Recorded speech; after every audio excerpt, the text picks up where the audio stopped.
I used to believe marriage was forever. When I met Melanie, I was fresh out of college, building my software consulting business from the ground up. She was charming, sharp, and supportive, the kind of woman who made people say, "You're lucky to have her." And for a long time, I believed I was. We dated for 3 years, then tied the knot in a modest ceremony. I didn't have much back then, just a used Honda, a rented apartment, and a dream. She stood by my side when I took client calls at midnight and coded till sunrise. She cheered for my first $10,000 month like we'd hit the lottery. And I kept telling myself, this is real. We're building something together. Within 5 years, my company exploded. Contracts came in from Fortune 500s. I hired a small team. Moved us into a 5-bedroom home. Upgraded the Honda to a Tesla. Took Melanie on vacations to Europe. Life looked perfect. But I didn't notice the cracks. Melanie changed slowly, subtly. She stopped asking about my work.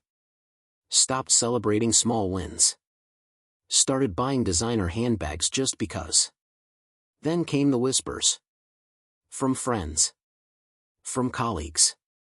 Even my assistant once said, "Hey, just making sure, you and Melanie are okay, right?"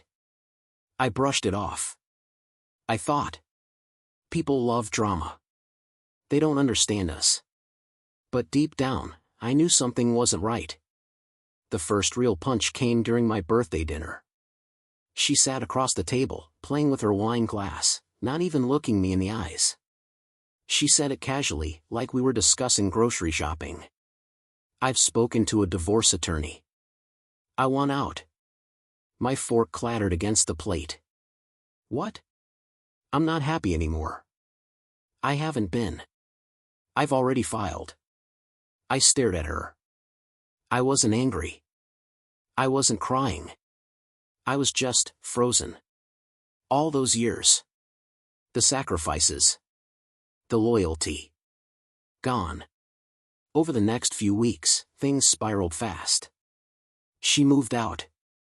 Blocked me on socials. Her lawyer came for everything. The house. Half the business. Retirement accounts. Even the dog. It felt like I was being stripped down to nothing. And Melanie? She acted like it was business. Cold. Clinical. Strategic. She took everything, except one thing. There was a hard drive. A simple, black external drive I'd kept in my home office drawer. She didn't even ask about it. But inside were copies of every suspicious transaction. Screenshots. Emails. A full log of activity I quietly kept when I first started feeling that something wasn't right. She had access to my company credit card. And she used it, recklessly. Private shopping sprees. Lavish gifts to someone I didn't know. Payments to accounts I couldn't trace. I didn't say anything then. I just backed it up.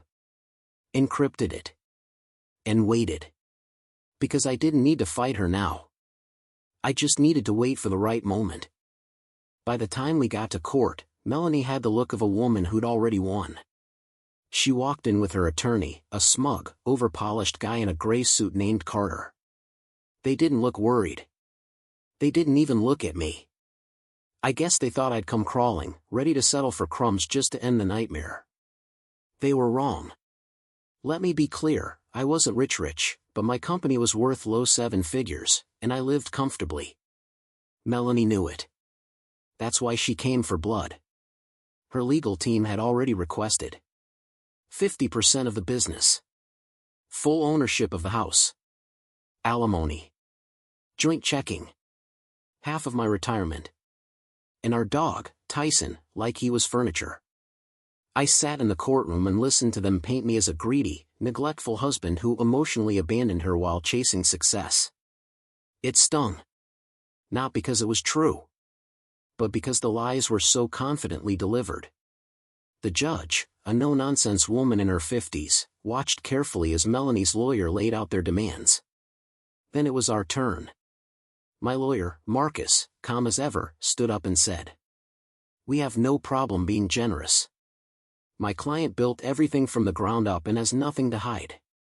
But before we agree to anything, we'd like to submit evidence relevant to the financial conduct of the petitioner. Melanie's smirk faded. Marcus pulled out a printed stack of documents. Transaction logs. Screenshots. Photos. Time-stamped receipts. Bank records. All of it. Organized and numbered. He turned to the judge and said, "Over the past 18 months, Mrs. Sutton used company funds, meant for business development, to finance private vacations, luxury purchases, and direct transfers to an unidentified third party. These expenses amount to over $87,000. Melanie's face went pale. Carter objected. The judge overruled. She leaned in. "Go on." Marcus dropped the final page. "We also discovered a series of PayPal and Venmo transactions to a personal trainer in Miami, who, based on public social media, has been in a romantic relationship with Mrs. Sutton since before the divorce was filed." The entire room went silent. Melanie's voice cracked for the first time. "That's not relevant." The judge cut her off. "It's relevant if you're accusing him of negligence while misusing shared assets." "Very relevant." I sat back. I didn't speak. I didn't smile. I didn't gloat. Because I wasn't trying to win her back or win an argument. I was destroying her credibility, methodically, the same way she tried to destroy my future. The judge called a recess. Melanie stormed out. Her lawyer ran after her. I stayed seated, breathing slowly. Marcus turned to me and whispered, "You want to offer a settlement now?" I shook my head. "No," I said. "Let them sweat." Back in that courtroom, I learned something. Revenge doesn't have to be loud. Sometimes it's calculated silence. Sometimes, it's a flash drive. Sometimes, it's just telling the truth, when it hurts the most. Melanie didn't show up to court the next day. Her lawyer claimed she was emotionally distressed and needed time to recover from the shock of the evidence presented. The judge wasn't buying it. She gave Carter 24 hours to respond formally to our financial claims or risk having the court rule in my favor by default. That shook them. And for the first time since this divorce started, I wasn't the one under pressure. Outside the courthouse, Melanie called me. Block number. Still her voice. "You planned this," she hissed. "You blindsided me." I kept my tone even. "You took everything, Melanie." "I just kept receipts." Silence. Then, "I didn't think you'd do this to me." I laughed, bitter and short. "You emptied our accounts. Lied to me. Filed for divorce before even talking to me. And somehow, I'm the villain?" She didn't respond. I hung up. Later that night, I sat in my apartment. Small. Quiet. Basic. No art on the walls. No flat-screen TV. Just a mattress on the floor and my laptop on a plastic folding table. But it was mine. She hadn't taken it. She couldn't touch it. And that made it feel like a palace. I opened my inbox. Dozens of messages from clients, old friends, even family members who had heard bits and pieces of what was going on. But one stood out. From James Crandall. Subject, Melanie's timeline. James was an old college friend. We hadn't spoken in years. But apparently, he was friends with Melanie's new trainer. He attached screenshots. DMs. Photos. Melanie and the guy had been dating in secret for over a year before the divorce. Trips to Miami. Lavish dinners. Matching outfits. She was funding the entire relationship with my money. While pretending to be a supportive wife back home. I forwarded everything to Marcus. His reply was immediate. "We've got her now. No court is going to grant her what she's asking with this level of misconduct. It's financial abuse. This might be criminal." I stared at the email. Some part of me still wanted to feel sad. But all I felt was clarity. Melanie had built her entire case on the image of being the victim. The neglected, abandoned wife who deserved compensation. But now? That image was cracked. And when you pull at the cracks, everything else starts to fall apart. The next morning, Marcus sent a motion to the court requesting immediate dismissal of her financial demands, a freeze on her access to remaining marital assets, and a formal investigation into possible fraudulent spending. By noon, we got a reply. The judge approved the freeze. Her accounts were locked. Her access was gone. And suddenly, the woman who took everything was about to lose it all. Melanie had always cared about image. Her Instagram was spotless, curated like a magazine spread. Designer brunches. Couple selfies, before the split. Boss babe captions. Lifestyle coaching quotes she didn't live by. So when the court documents became public record, everything changed. The screenshots. The spending reports. The Miami boyfriend. All of it. Someone leaked them to a local blog that covered high-profile divorces, and though names were partially redacted, people put the pieces together fast. Within 48 hours, the whispers turned into headlines. Tech CEO's ex-wife caught embezzling funds for secret lover. Her inbox flooded. Brands she'd once worked with on Instagram pulled back. She lost 2,000 followers in a day. And she started texting me. "We need to talk. This is out of control. You're ruining my life." I didn't reply. Meanwhile, Marcus filed a follow-up motion. We weren't just playing defense anymore. We were filing a counterclaim for damages. Fraud. Breach of fiduciary duty. Intentional infliction of emotional distress. Melanie and Carter tried to reach a private settlement immediately. They offered me the house back. Partial business control. Even Tyson, the dog. But now? I didn't want a quiet exit. I wanted the court to speak. Back in court, Carter looked pale. He shuffled papers, tried to spin the narrative, but the judge had seen enough. She'd read the logs, the messages, the receipts. Her verdict came fast and sharp. The petitioner acted in bad faith throughout the dissolution process. Her actions demonstrate financial misconduct and personal deceit. The court hereby awards full business ownership to the respondent, full legal custody of all personal assets, and denies all alimony. Furthermore, restitution may be pursued for documented abuse of marital funds. Melanie collapsed into her chair. Her hands shook. Her face was blank. Outside the courtroom, reporters hovered. I said nothing. But she did. She tried to spin the story, claimed I set her up, said it was a hit job. But the court records were public. The money trail was public.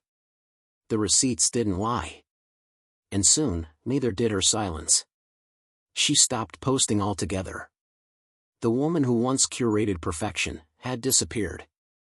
I went home, to my small, quiet place. I sat at my desk. Looked around. It wasn't fancy. But it was peaceful. Melanie took everything. The house. The accounts. My sense of safety. But she left one thing behind. The one thing she never understood.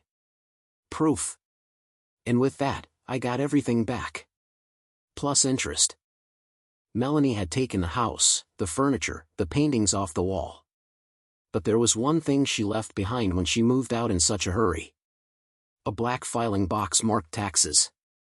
It sat in the back corner of our shared office, half covered in dust and receipts. At first, I didn't think much of it. But after the court win, I decided to go through it, out of pure curiosity. What I found was devastating. For her. The box was full of handwritten notes, scribbled invoices, and half-finished spreadsheets from the consulting business Melanie had claimed to be running. She always said it was just side income, small branding jobs, local client coaching, nothing major. But according to the docs, She had earned over $170,000 in cash deposits over 2 years, none of which she had reported on taxes. Worse, she'd listed me, without my knowledge, as a financial backer on a few of the fake invoices. And she had used our joint business account to pay for things under her name, all undocumented. Which meant two things. She had been lying to the IRS. She had involved me in it, unknowingly. I immediately called Marcus. He didn't sound surprised. People like her always leave something behind, he said. We filed an amended declaration with the court, clarifying that I had no knowledge of these transactions and was removing myself legally from any affiliation with her side hustle. Then we forwarded everything, all copies, neatly scanned, to her accountant and the IRS. It wasn't personal. It was protective. Because now that the marriage was over, I wasn't just rebuilding. I was cleaning house. A week later, Melanie's lawyer called Marcus. Not with another settlement, but to withdraw all pending claims. No appeals. No negotiations. Just surrender. Marcus told me calmly over the phone. She's done. Legally. Financially. And if the IRS moves forward with this, she'll have more to worry about than handbags and hashtags. I sat there at my kitchen table, staring at the one mug I owned. And I smiled. Not out of revenge, but out of relief. She left behind the very thing that would bury the lies. And she never even saw it coming. Meanwhile, life moved on. I rebuilt the company. Reinvested what I had left. Signed 2 new clients. Started sleeping better. Friends who had gone quiet during the divorce started reaching out again. And quietly, I started dating again, no one serious yet, but it felt good to talk to someone who didn't know me as the guy with the messy ex-wife. The past wasn't erased. But it no longer controlled me. Because I had something she never did. Closure. And when people asked, "What happened with your wife?" I just said. She took everything she could see. But forgot what was hiding in plain sight. It had been 3 months since the court ruling. Life was quiet. Too quiet, honestly. No texts from Melanie. No more legal emails. No random subpoenas or threats. Just peace. Until one Friday afternoon, Marcus forwarded me an email from a federal tax investigator. Subject line. Inquiry, financial activity related to Melanie Sutton. My chest tightened. Not from fear, from realization. This was it. The IRS had opened an audit into Melanie's financials. Specifically her unreported income, fabricated invoices, and multiple business write-offs that didn't exist. Thanks to what I'd handed over, they had a roadmap, and they were following it. They requested additional documentation from me. Proof of separation from her accounts. My sworn statements of ignorance. Evidence that the funds she transferred were unauthorized. I had it already in a Dropbox folder, neatly labeled and timestamped. Marcus said it best. You didn't just protect yourself, you built a paper fortress. Meanwhile, Melanie was spiraling. Mutual friends told me her Instagram had gone dark. She deleted her Twitter. The coaching site she ran, gone. The Miami boyfriend? He'd vanished too, apparently skipping out the moment the court froze her accounts. She had gone from luxury spa days and bottomless brunches to radio silence. Then, something wild happened. I was at a tech conference in Austin when a familiar voice called my name in the hallway. I turned. It was Tessa, Melanie's old college roommate. We hugged. Talked briefly. And then she said, "You know." Melanie always thought she was smarter than everyone. She used to laugh about how she had you wrapped around her finger. But I told her one day, smart guys may be slow to react, but when they do, they finish everything. She paused. Looks like I was right. That night, I received an alert.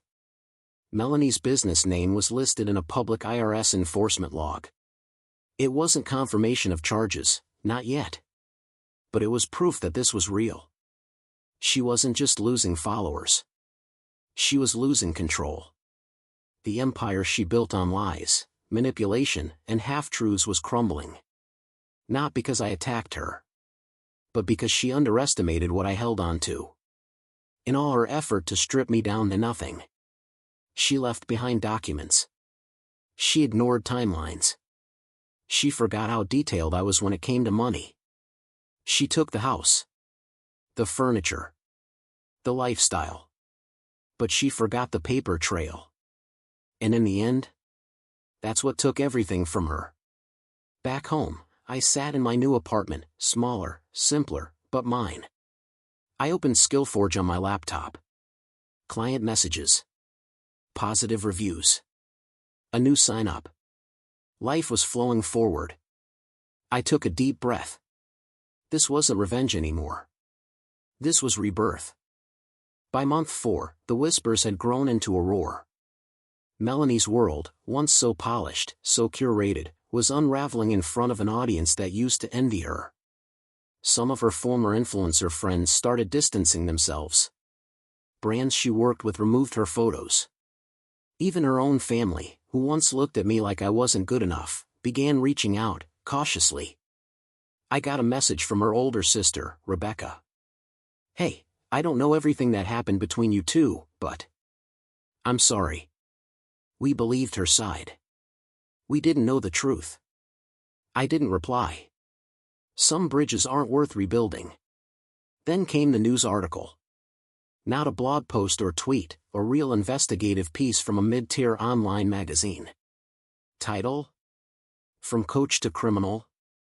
The untold story behind Melanie Sutton's divorce scandal. They had it all. The financial records. Court transcripts. Screenshots of her PayPal misuse. Anonymous quotes from former clients and coworkers. They painted her not as a villain, but as a fraud with a nice smile and a great filter. The comments were brutal. I used to follow her. Always felt something was fake. This is why I don't trust these self-proclaimed lifestyle experts. Imagine marrying a guy, draining his accounts, and then getting exposed by a flash drive. Yikes. I didn't laugh. I didn't cheer. I just closed the tab and moved on. Meanwhile, Marcus called with another update. IRS is moving forward. Her lawyer reached out. They're trying to negotiate some kind of immunity in exchange for full disclosure of past actions. Translation. She was scrambling to survive.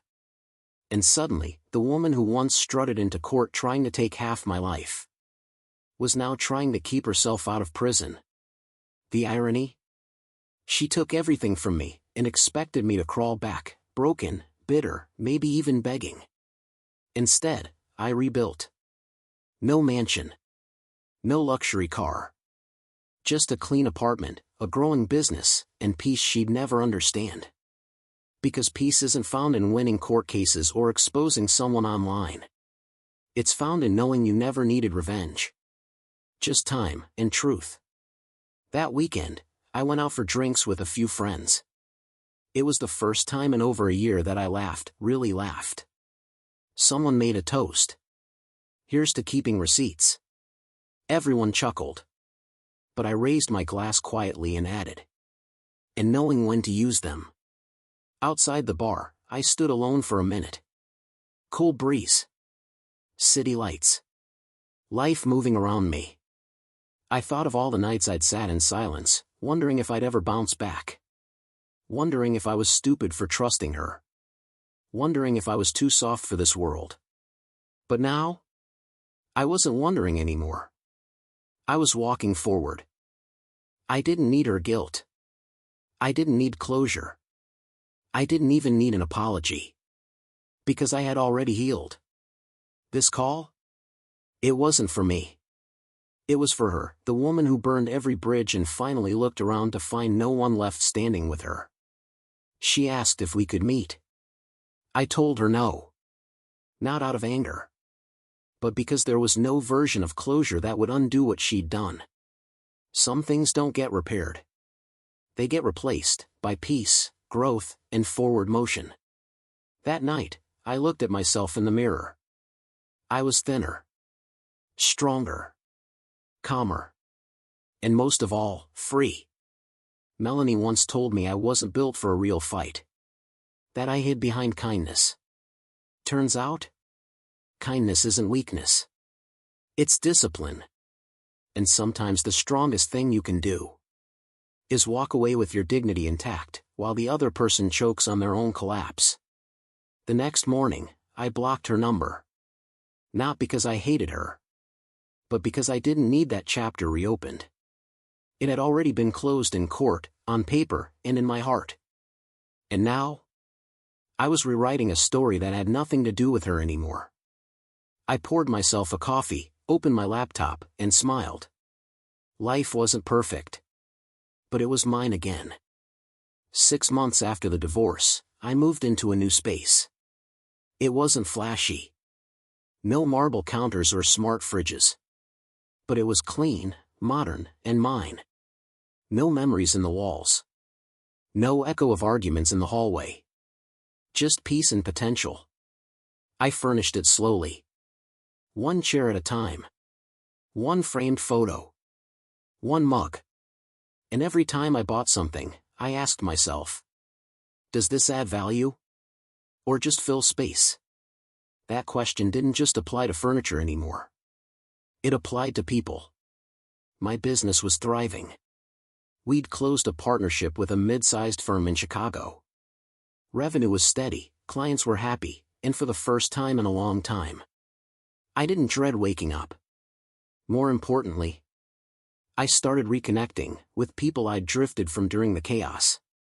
A high school friend. My brother. Even my mom, who once asked me point blank if I'd failed my marriage. Now, she just said, I'm proud of how you handled it. You could have gone bitter, but you built something better. One evening, I took a long walk. No destination. Just music in my headphones and the cool night breeze brushing against my face. I passed couples. Happy ones. Some arguing. Some silent. But I didn't feel bitter. I didn't compare. I just existed. That was the real win. Not the court ruling. Not the IRS investigation. But the ability to be in your own life again, without fear, shame, or bitterness. Melanie? I hadn't heard anything since that final call. But friends whispered she was couch surfing. Living off credit cards. Trying to rebrand her story as if people had forgotten. They hadn't. The internet doesn't forget. Neither does the government. And the truth? It doesn't care about curated captions or soft filters. One of her former colleagues emailed me. You were always the quiet one. No drama. But damn, you handled that like a CEO. I chuckled. Because I didn't feel like a CEO. I just felt like a man who got tired of losing and started keeping receipts. That weekend, I hosted a small dinner at my new place. Just 6 people. Pizza. Laughter. Nothing fancy. But it was the loudest joy I'd heard in over a year. No pretending. No tension. No one secretly plotting behind my back. Just good people. Real connection. And that's when it hit me. Melanie took everything she could carry. But what she left behind was what mattered most. My peace. My truth. And my freedom to rebuild, stronger than before. One guest raised a toast. To fresh starts. We clinked glasses. And I smiled. Because sometimes, the real victory isn't in what you get back. It's in what you never let them steal. A year passed. 12 months since she filed. 10 since the court ruling. 6 since the last time I heard her voice. It felt like another lifetime. The man I was back then? He would have traded anything for peace. Now? He had it, and then some. My business had doubled in size. Not just financially, but in purpose. I started mentoring other entrepreneurs, especially those recovering from toxic partnerships or ugly divorces. I knew the emotional toll. I knew the shame, the doubt, the isolation. So I shared my story, quietly, privately, with those who needed it. Keep the receipts, I'd tell them. Not to hurt them. To protect yourself. Because in the end, that one folder she forgot became the reason I got my life back. One afternoon, I sat on my balcony, sipping coffee, reading a book. A simple moment. But one I never had in that big house she fought so hard to keep. Because money doesn't buy peace. Manipulation doesn't build a legacy. And lies? They collapse when the truth stands still long enough. Then came the email. No subject line. Just a sentence. I hope you're doing well. I'm sorry for how everything turned out. It was her. No drama. No excuses. Just words. I stared at it for a long time. Then, I archived it. No reply. No anger. No reaction. Because it wasn't mine to carry anymore. Her guilt. Her consequences. Her mess. That belonged to her. I had my own future to protect. Weeks later, I was invited to speak at a panel about resilience in business. At first, I hesitated. But then I remembered how many nights I sat in silence. How many mornings I forced myself out of bed. How many people looked at me like I'd already lost. So I said yes. On stage, I told a room full of strangers. Sometimes the people closest to you will rob you with a smile. But if you stay grounded, keep your records, and move with truth, they won't just regret betraying you. They'll watch you build a life so stable. It doesn't even flinch when they fall apart. The applause was loud. But the peace inside me? Louder. Back home that night, I looked around at everything I'd rebuilt. A real support circle. A thriving business. A peaceful home. And a life with no unpaid emotional debts. I wasn't bitter. I wasn't broken. I wasn't out for revenge. I was just a man who made it through the storm. And turned every piece of wreckage into a foundation.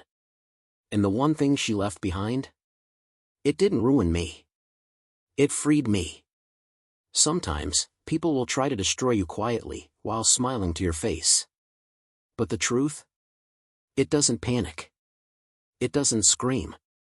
It just waits patiently, and when the time is right, it speaks louder than revenge ever could. In the end, it wasn't the court that ruined her. It wasn't anger. It was the one thing she underestimated. A man who stayed silent, stayed focused, and kept the receipts. Revenge fades. Proof lasts forever.